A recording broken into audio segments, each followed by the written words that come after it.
อ้ยพากันคอยอุกอังแต่น้ำมีเล่นให้ลายเงินคำเสีย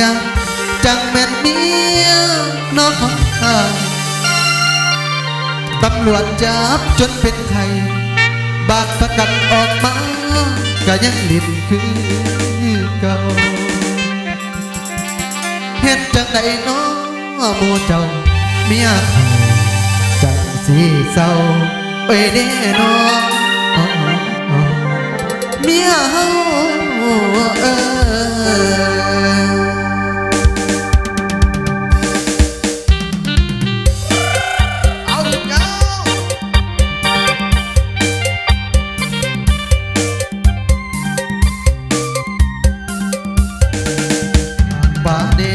อยากป้า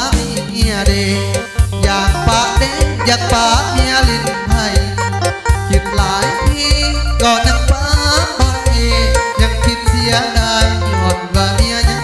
งามต้องโทรเอาตำรวจมาจับเมีย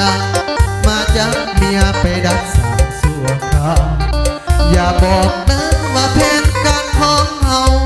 เมียหูเรื่องราวอยากแต่กินสากเขาเบื่อเมียของเขาจะฆ่าจะขาย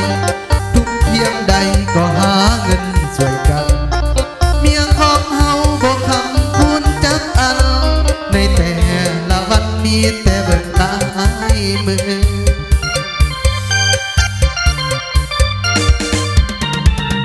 แต่ละมือสวดกันมาเป็นมัวแต่ละมือสวดกันมาเป็นมัวพักกันหลักติดไฟอยู่ในกองหลังของได้นะบอกเคยหวังน้ำมัวในแต่ความที่นี่ได้ทั้งอายอดบ่ได้หลายนี้หลายเดืออดบ่ได้หลายนี้หลายเดือเบื่อหลายเด้ไปเมื่อมักติดไฟผมมีมือเป็นแปรจึงได้แจ้งตำรวจใหญ่มาจับเมียผิดกฎหมายอยู่เงื่อนเฮานี่พอย้ำตำรวจมาเป็นคนถือผ้ากระเลนไม่ขนาดบางคนก็ไปบังอยู่ศาสตร์บางคนสลาดก็ไปรีอยู่หายแต่เมียข่อยเล่าคนหัวใหญ่เมียข่อยเล่าคนหัวใหญ่แล้วตัดสินใจกระโดดลงนองน้ำพอย้ำตำรวจมาตามพอย้ำตำรวจมาตามแล้วบอกว่าอาบน้ำยังโบนคือยังโบอยากคือ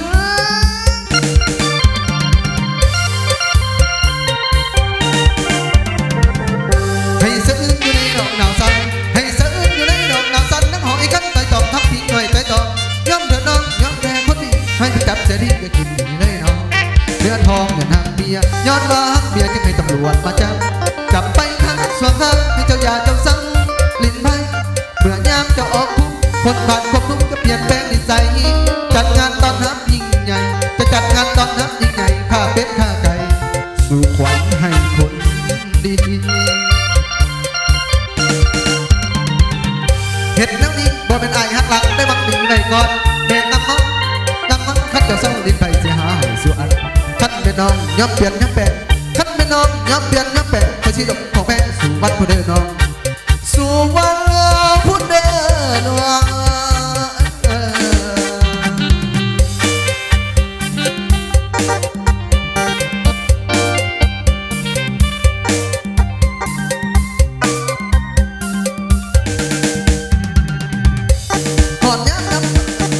คำถึงพระกะเลนไม่ขนาด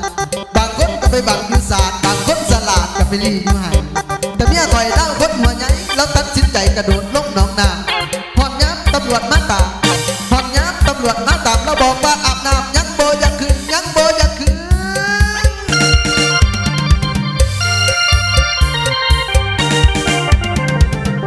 ให้สะอื้นอยู่ในดอกหนาวจันให้สะอื้นน้ำหอยคัดไต่ตองพักพิงดอกเจ้ากองย้อมถึงน้องย้อมแดงคนนี้ให้ประจับเสียดีอย่ากินหนีเลยน้องเนื้อทองเงินหักเมียย้อนว่าหักเมียจึงให้ตำรวจมาจับไปขังสวงเขาให้เจ้าอย่าเจ้าเศร้าลิ้นไพ่เมื่อยามเจ้าออกคุกคนผ่านความทุกข์จะเปลี่ยนแปลงนิสัยจะจัดงานตอนรับยิ่งใหญ่จัดงานตอนรับยิ่งใหญ่ข้าเป็ดข้าไก่สู่ขวัญให้คนดีเห็ดแนวนี้บ่เป็นไอหักหลังแต่มันดีไว้ก่อนแบ่งน้ำมันขัดเจ้าซ้ำลิ้นไผ่เสียหายสู่อันขัดแม่น้องย้อมเปลี่ยนย้อมแปะขัดแม่น้องย้อมเปลี่ยนย้อมแปะไอสิดกของแม่สู่วันผู้เดินน้องสู่วันผู้เดิ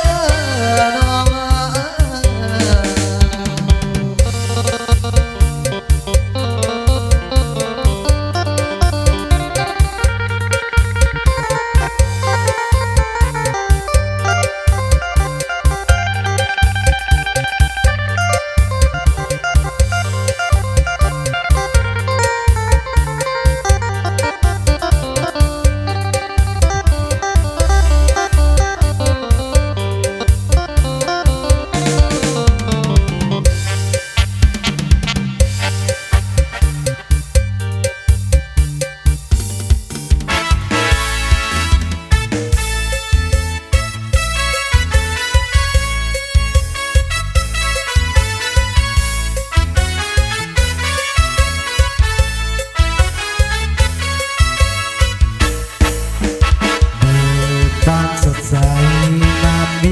โอป่าไม้เมืองลาวสู้ซ้อแต่ออกเช้าเดี๋ยวนี้เมืองลาวสิ้นศึกสงครามวันมือระเบิดหน้าปานจะบ่เผาผลาญเจ้าอีกต่อไปสู้ชนทนทานนานปี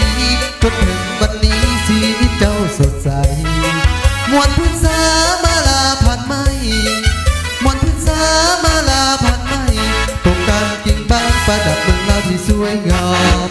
เจ้าจะเป็นล้านนาปีแขนสิพรลาวแปดนี่แขนอ่อนฟ้อนล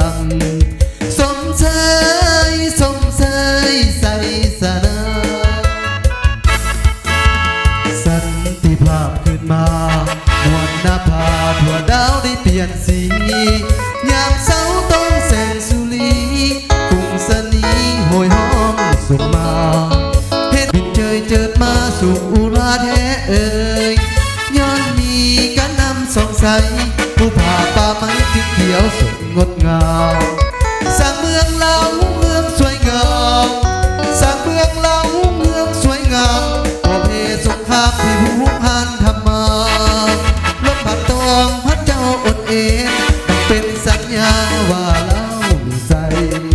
สมเสยสมเสยใส่สนา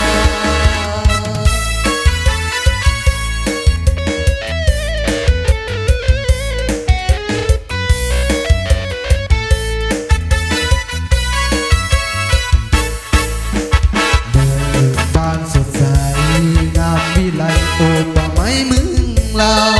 สู้ซ้อออกนอนแตกเจ้าเดี๋ยวนี้เมืองลาวสิ้นศึกสงคราม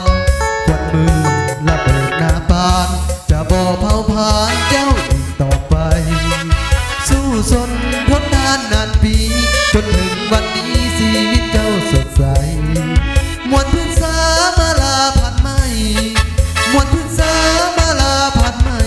ตรงกลางกิ่งบางประดับเมืองลาวให้สวยงามเจ้าจะเป็นล้านนาปีแขนเสียฟ้อนลาวแผ่นนี้แขนอ่อนฟ้อนลำสมเสยสมเสยใส่สนสันติภาพขึ้นมามวลหน้าผาทั่วดาวได้เปลี่ยนสียามเสาต้องแสงสุรีปุ่งสนีโหยห้องส่งมาเห็นมวลหมู่สังกูนาบินเจยเจิดมาสู่อุลาแท้เอ่ยย้อนมีการนำส่องใสผู้ผ่าป่าไม้เขียวสุดงดงามสร้างเมืองลาวเมืองสวยงามสร้างเมืองลาวเมืองสวยงามกว่าแพ้สงครามที่ผู้พันทำมา